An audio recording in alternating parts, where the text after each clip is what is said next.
कहा गया था शिक्षा शेरनी का दूध है, जो पिएगा वही दहाड़ेगा।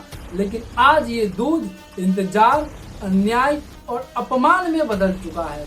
इस देश के युवा को कहा गया था तुम पढ़ो लिखो मेहनत करो तुम्हें नौकरी मिलेगी, लेकिन आज लगता है ये सरकार, ये सिस्टम सिर्फ इंतजार करवाना जानता है, जवाब देना नहीं।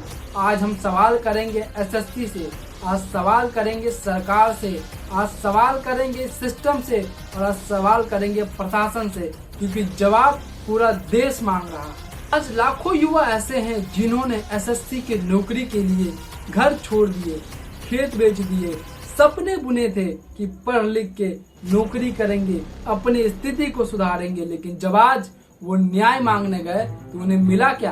प्रशासन की लाठी, सरकार की तानाशाही या इस मीडिया का दोहरा रवैया। अभी ये वीडियो बनाने से कुछ देर पहले मैं सभी न्यूज चैनल को लगा के चेक किया कि शायद किसी भी न्यूज चैनल में हमारे हक की बात हो रही होगी, हमारे युवा की हक की बात हो रही होगी, जो युवा कल देश के भविष्य बनेंगे उसकी बात हो रही होगी।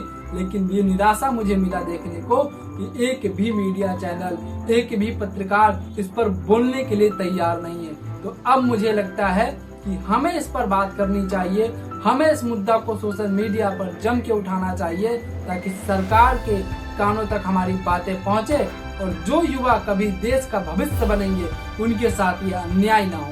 आज हम बात करेंगे कि आखिर यह एसएससी प्रोटेस्ट का मामला क्यों है, क्यों इस देश के शिक्षक सड़क पर उतरे हैं, क्यों इस देश के युवा सड़कों पर लाठी खा रहे हैं, क्यों प्रशासन हमारी बातों को सरकार तक पहुंचने नहीं दे रही है और क्यों इस देश का मीडिया हमसे दोहरा रवैया कर रहा है। बीते कुछ ही घंटों में लाखों ट्वीट हो गए, कई सोशल मीडिया पर ट्रेंड चल गया, उसके बावजूद भी सरकार, प्रशासन या एसएससी कमीशन का कोई भी पदाधिकारी हमारे शिक्षकों से, जो हमारे रिप्रेजेंटेटिव है, उनसे बात करने नहीं आया। तो मामला कुछ ऐसा है कि इस साल एसएससी फेज 13 का रिक्रूटमेंट आया था, जिसमें लगभग 2400 कुछ पदों के लिए वैकेंसियां निकली थी। लाखों लोगों ने इसका फॉर्म भरा था क्योंकि हजारों लोगों को नौकरियां मिलने वाली है। तो इसका एग्जाम का शेड्यूल बनाया गया था कि 24 जुलाई से लेके 2 अगस्त तक जो है इसका एग्जाम करवाया जाएगा, क्योंकि लाखों लोगों ने फॉर्म भरा है तो कहीं न कहीं एक बार में तो एग्जाम होगा नहीं, तो इसको फेज बाय फेज एग्जाम करवाने की बात की गई थी, कोई दिक्कत की बात नहीं थी। लेकिन जब छात्र एग्जाम सेंटर पर पहुंचना शुरू करते हैं तो उन्हें मालूम चलता है कि कई जगह एग्जाम सेंटर पर पहले से एक नोट चिपका दिया गया था कि हमारे यहाँ सिस्टम खराब है, सर्वर काम नहीं कर रहा है, इसके वजह से हम एग्जाम को कैंसिल कर रहे हैं। एसएससी ने कैंसिल नहीं किया, उस एग्जाम सेंटर वालों ने इसे कैंसिल करने का घोषणा किया कि भैया हम एग्जाम को कैंसिल कर रहे हैं। अगर एग्जाम कैंसिल कर रहे तो आप पहले बता सकते थे, और आपको ये अधिकार किसने दिया एग्जाम कैंसिल करने का? आप तो एसएससी नहीं थे। चलो ये बात तो हो गई, लेकिन जहां पर एग्जाम हो रहे थे कहीं पर कंप्यूटर काम नहीं कर रहा है, कहीं पर माउस काम नहीं कर रहा है, कहीं टेक्निकल ग्लिच आ रहे हैं, कहीं पर सर्वर काम नहीं कर रहा है, कई जगह से तो पेपर लीक करने की भी खबर आ रही थी। तो ये सारी बातें जब सोशल मीडिया पर आई तो युवाओं के अंदर आक्रोश आ गया कि हर बार का एक पैटर्न बना के रख दिया है सरकार ने, इस सिस्टम ने, इस कमीशन ने, कि भैया सबसे पहले तो सालों तक वैकेंसियां मत निकालो, जब वैकेंसी निकालो तो उसमें महीनों का एग्जाम लेट करवा दो, जब एग्जाम का डेट दो तो फिर एग्जाम को बढ़ाते रहो, आज होगा कल होगा, जब एग्जाम करवाओ तो पेपर लीक करवा दो, उसके बावजूद भी अगर मन न भरे तो एग्जाम का जो रिजल्ट है उसमें डिलीट करवा दो। जब रिजल्ट आएगा, जब उसमें से अनियमितता पकड़ी जाएगी, फिर कोर्ट में केस जाएगा, केस चलता रहेगा, फिर बोलेंगे भैया ये एग्जाम को रद्द कर रहे हैं, फिर हम एग्जाम कभी लेंगे। तो ये पूरा पैटर्न बन चुका है। कोई भी एग्जाम में देखा जाए तो यही पैटर्न सबसे ज्यादा देखने को मिलता है। बीपीएससी, एसएससी, पीसीएस जैसे बड़े एग्जाम को अगर छोड़ दिया जाए तो इन छोटे मोटे एग्जामों में ये पैटर्न बहुत ही आसानी से काम कर जाता है। लेकिन यहाँ पर सवाल ये है कि आखिर एग्जाम सेंटर ने कैंसिलेशन का वहां पर नोटिस क्यों लगाया? उससे पहले हमें यह समझना है कि आखिर एग्जाम को करवा कौन रहा था, एग्जाम करवाने में किस प्रकार की अनियमितता बरती गई है। हर बार एसएससी का ज्यादातर जो एग्जाम है वो टीसीएस जैसी कंपनी करवाती है, क्योंकि सरकार के पास इतना बोर्ड नहीं है, इतना उनके पास जो क्षमता नहीं है कि वो सभी एग्जाम को खुद करवा ले, इसलिए वो आउटसोर्स करती है। बीपीओ जैसे हम कॉल सेंटर में होते हैं, इसलिए इसे क्या करते हैं, एग्जाम के लिए आउटसोर्स करती है।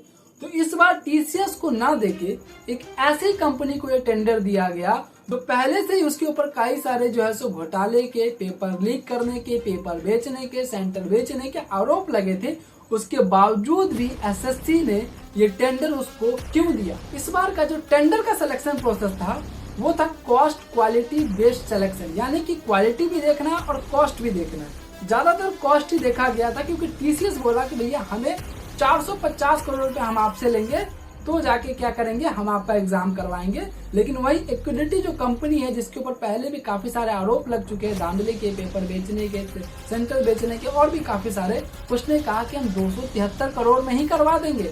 तो सिलेक्शन को लगा कि भैया आधे पैसे में काम हो रहा है तो इन्हें ये दे देना चाहिए। और पहले भी जब वो एग्जाम करवाता था तो काफी बार सर्वर जाम हो जाता था, कहीं माउस काम नहीं करते थे, टेक्निकल ग्लिच आते थे, सेंटर पर सिक्योरिटी नहीं होता था, इस तरह की बहुत सारी चीजें सामने आई थी। उसके बावजूद भी एसएससी ने उसे एग्जाम करवाने के लिए दे दिया। यहाँ तक तो ठीक था भाई, चलो कोई भी एग्जाम करवा दो। लेकिन जब एग्जाम देने के लिए बच्चे पहुंच रहे, हमारे युवा भाई बहन पहुंच रहे, तो उन्हें वहां पर समझ में आ रहा है कि सेंटर पर पहले से कैंसिलेशन का नोट्स लगा हुआ है, कहीं पे कंप्यूटर काम नहीं कर रहा है, कहीं सर्वर काम नहीं कर रहा, कहीं ग्लिच हो रहा है, कहीं पर सिक्योरिटी नहीं है, कहीं पर कुछ हो जाता है। सबसे हैरानी की बात यह है कि एक हमारे युवा भाई बहन जो कि एसएससी के एग्जाम देने जा रहे थे, उनको 600 किलोमीटर 1000 किलोमीटर उनके घर से जो है सो सेंटर दिया गया कि आप एग्जाम देने जाओ। एक राजस्थान के स्टूडेंट को जो सेंटर मिला है वो राजस्थान का, उसे सेंटर मिला अंडमान निकोबार, यानी कि बच्चा जो है वो 25,000 50,000 की जॉब करने के लिए पहले हजारों रुपया वो सेंटर पर जाए, अंडमान निकोबार में फ्लाइट से जाए, वहां पर सेंटर में एग्जाम दे, फिर वहां से फ्लाइट से आए। यानी अगर इतना पैसा उसके पास होता तो उसके लिए वो कोई जॉब बिजनेस कुछ अच्छा तरह वो कर सकता था ना। आखिर जिसकी स्थिति सही नहीं है वही तो सरकारी एग्जाम के लिए 2 साल 3 साल 4 साल देता है कि चलो भैया एग्जाम निकलेगा, हम भी, हमारे घर में पैसा आएगा, हम भी नौकरी करेंगे, देश की सेवा करेंगे।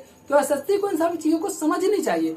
इसी चीजों को ठीक करने के लिए जब युवाओं से बात नहीं बनी सोशल मीडिया पर, तो हमारे शिक्षक जैसे कि नीतू मैम हो गई, अंकित सर हो गए, ऐसे बहुत सारे शिक्षक जो है, राकेश सर हो गए, वो सड़कों पर उतरे। उन्होंने कहा कि भैया हम जा रहे हैं एसएससी कमीशन से बात करने के लिए।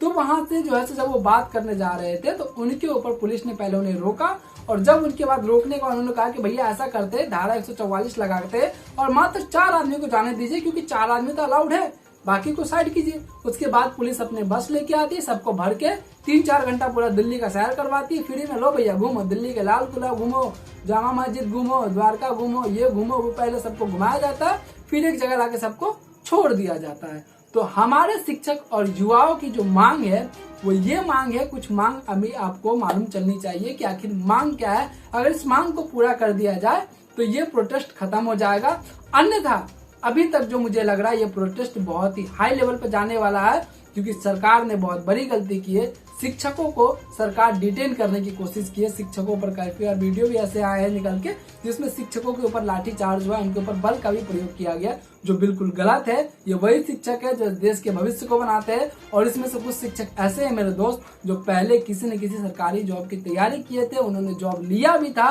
और हमारे और आपके लिए उन्होंने जॉब छोड़ के आज पढ़ाने का काम कर रहे हैं। तो इसलिए हमें और आपको भी सवाल उठाना चाहिए, सरकार से पूछना चाहिए, और हम आपके साथ हैं। आप सड़कों पर आंदोलन करें, हम सोशल मीडिया पर आपके साथ हैं। अगर जरूरत पड़ी सड़कों पर आने की तो हम सड़कों पर भी आएंगे, लेकिन सरकार को हमारी मांगे सुननी चाहिए। आखिर हमारी मांगे है क्या, आखिर हमारे युवाओं की मांग क्या है, शिक्षक की मांग क्या है, वो आप थोड़ा सा समझो। कुल 12 मांगे जो है हमारे शिक्षक और युवाओं ने एसएससी को भेजे हैं, लेकिन कुछ जो महत्वपूर्ण मांग है वो मैं आपको बता देता हूँ। महत्वपूर्ण मांग पहला ये कि सबसे पहले एक शेड्यूल जारी हो कि कब आपका एग्जाम होगा, कब आपका इंटरव्यू होगा, कब आपका रिजल्ट निकलेगा, कितने महीने में क्या होगा, क्योंकि इसका कोई शेड्यूल ही नहीं है। अगर आप यूपीएससी को ध्यान से देखोगे तो इसका प्रॉपर एक शेड्यूल बना है कि कब आपको एग्जाम फॉर्म भरने हैं, कितनी वैकेंसी हर साल आएगी, कितना आपको प्रीलिम्स का पेपर लिखना है, कब आपको मेंस का पेपर लिखना है, कब आपको इंटरव्यू देना है, वो प्रॉपर सारी चीजें बनी हुई। तो एसएससी वालों से ये भी मांग है। और दूसरा है कि जो सेंटर है भैया उस सेंटर को थोड़ा पास रखो। आप 3 से ज्यादा 5 फॉर्म भरवा लो, 5 से ज्यादा 10 ऑप्शन ले लो, लेकिन जो सेंटर है उसको पास रखो। युवाओं को ऐसी जगह सेंटर मत दो जहाँ पर जाने में ही बहुत सारी कठिनाइयों का सामना करना पड़ता है। लड़के तो खैर पहुंच जाते हैं, बहुत सारी महिला और लड़कियों के साथ काफी सारी परेशानी यहाँ पर देखने को मिलती है। और तीसरा जो कि बहुत इंपॉर्टेंट है, जिस कंपनी से इस बार टेंडर दिया गया एक्विडिटी को, उसको बैन करना चाहिए, क्योंकि उसके ऊपर पहले से भी धांधली के आरोप है, उसके ऊपर पहले से भी अनियमितता बरतने के आरोप है। और जो चौथा मांग है वो ये है कि जो वेट लिस्ट है उसको पहले से जारी किया जाए कि भैया कितने वैकेंसी बाकी है, कितना क्या होगा, वो सारी चीजें पहले से मालूम होना चाहिए। और पांचवा जो सबसे जरूरी है कि जो सेंटर पर जाने के बाद सर्वर डाउन है, कंप्यूटर काम नहीं कर रहा है, माउस काम नहीं कर रहा है, टेक्निकल ग्लिच है, सिक्योरिटी फोर्सेस नहीं है, सीसीटीवी कैमरा नहीं है, ये नहीं है, वो नहीं है, फलान ठिकाना का जो वहाँ पर नाटक रहता है वो नाटक खत्म होनी चाहिए। तो ऐसे कुछ और मांगे हैं जो मैं आपको यहाँ पर लिस्ट दे रहा हूँ, आप एक बार इसे देख सकते हैं। तो इन मांगों के साथ आज युवा और शिक्षक सड़क पर उतरे हैं। तो मुझे लगता है कि अगर आप ये वीडियो देख रहे हैं, अगर आप स्टूडेंट हैं तो आप समझ चुके होंगे, अगर नहीं, अगर आप पेरेंट्स हैं तो अपने बच्चे के दर्द को समझिए। आज नहीं तो कल आपके बच्चे भी कहीं न कहीं एग्जाम देंगे, तो उस दर्द को समझने के लिए आज आपको इन युवाओं का, इन शिक्षकों का साथ देना पड़ेगा, हमारा साथ देना पड़ेगा। आपको कुछ नहीं करना, कोई आपसे पैसा नहीं लिया है, बस आप एक बार इस वीडियो को लाइक करिए और जितना ज्यादा हो सके शेयर कीजिए, ताकि ये हमारी आवाज है वह सरकार के कान तक पहुंचे। क्योंकि भगत सिंह ने कहा था कि बहरी सरकार को जगाने के लिए धमाका जरूरी है, लेकिन अब हम आजाद हैं, अब हम स्वतंत्र नागरिक हैं, तो धमाका तो नहीं लेकिन कलम की आवाज बहुत जरूरी है। तो आप में अगर स्टूडेंट हैं, पेरेंट्स है, टीचर है या आप देश के नागरिक है, आप इस देश के युवाओं का भविष्य को अगर सुधारना चाहते हैं, अगर युवाओं का दर्द थोड़ा सा भी आप समझ पा रहे हैं, तो वीडियो को शेयर कीजिएगा। और इसी प्रकार से जिस मुद्दे पर सरकार बात नहीं करती, जिस मुद्दे पर मीडिया नहीं उठाता, जिस मुद्दे पर कोई इन्फ्लुएंसर या यूट्यूबर बात करने से डरता है ताकि उनके व्यू और फॉलोवर कम ना हो जाए, उस मुद्दे पर हम बात करते हैं, हमारी टीम बात करती है। अगर आप भी चाहते हैं कि देश के युवाओं का सम्मान हो, कि कहा गया है ना कि जिस और जवानी चलती है उस और जमाना चलता है, इसलिए आज युवा का सम्मान होगा तो कल यही युवा हमारे देश को विश्व गुरु बनाएंगे। आज के लिए इतना ही। जय हिंद, जय भारत।